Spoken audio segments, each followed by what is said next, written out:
बलूत का पेड़ व नरकट के पौधे। एक झील के किनारे पर एक विशाल बलूत का वृक्ष था। उसका तना बहुत मोटा था और शाखाएं बहुत बड़ी बड़ी थी। उसकी जड़ें धरती में बहुत अंदर तक गई हुई थी, जिसकी सहायता से वृक्ष बहुत मजबूती से धरती पर खड़ा था। वृक्ष को अपनी कद काठी पर बड़ा घमंड था कि बलूत के वृक्ष के पास ही नरकट के कुछ पौधे थे। उनके तने बहुत नरम और लचीले थे। एक दिन अचानक बहुत तेज हवा चलने लगी। थोड़ी ही देर में हवा ने आंधी का रूप ले लिया। हालांकि बलूत के वृक्ष का तना बहुत मजबूत था, परंतु वह आंधी के जोर के आगे खड़ा नहीं हो पा रहा था। हवा वैसे ही चलती रही और कुछ ही समय में बलूत के वृक्ष का तना बीच से टूट गया। आश्चर्य की बात यह थी कि इतनी तेज आंधी के बावजूद भी नरकट के पौधों को कोई नुकसान नहीं पहुंचा था।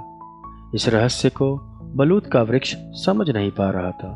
आश्चर्यवश उसने निकट के पौधों से पूछ ही लिया, भाइयों, मैं ये जानने के लिए उत्सुक हूँ कि इतने नाजुक पौधे होते हुए भी आप इतनी तेज आंधी में कैसे बच गए, जबकि इतना मजबूत शरीर होते हुए भी मैं टूट गया।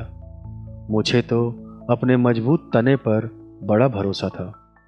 नरकट के पौधे बोले, यह समझना बहुत आसान है बलूत भाई, बुरा मत मानना। पर आपको अपनी मजबूती पर घमंड था, इसलिए आपने आंधी के आगे झुकने से इनकार कर दिया और आप पहले की तरह घमंड में खड़े रहे। यह देखकर आंधी क्रुद्ध हो गई और पूरे जोर से चलने लगी। आखिरकार उसके बल ने आपको पराजित कर दिया। यदि आप भी अपनी मजबूती पर गर्व न करते और आंधी चलने पर थोड़ा झुक जाते तो तेज आंधी आपको तोड़ नहीं पाती और आप सुरक्षित रहते। आपको हमसे सीख लेनी चाहिए। हमारे तने बहुत लचीले हैं। जब हवा तेज चलने लगी तो हमने आंधी की प्रभुत्ता को स्वीकार कर लिया और हम उसके आगे झुक गए। इस तरह हम सुरक्षित बच गए।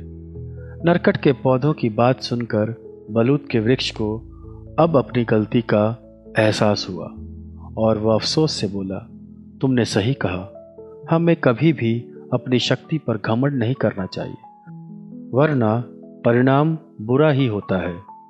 तो बच्चों, आज की कहानी से हमें क्या शिक्षा मिलती है? विनम्रता हानि से बचाती है।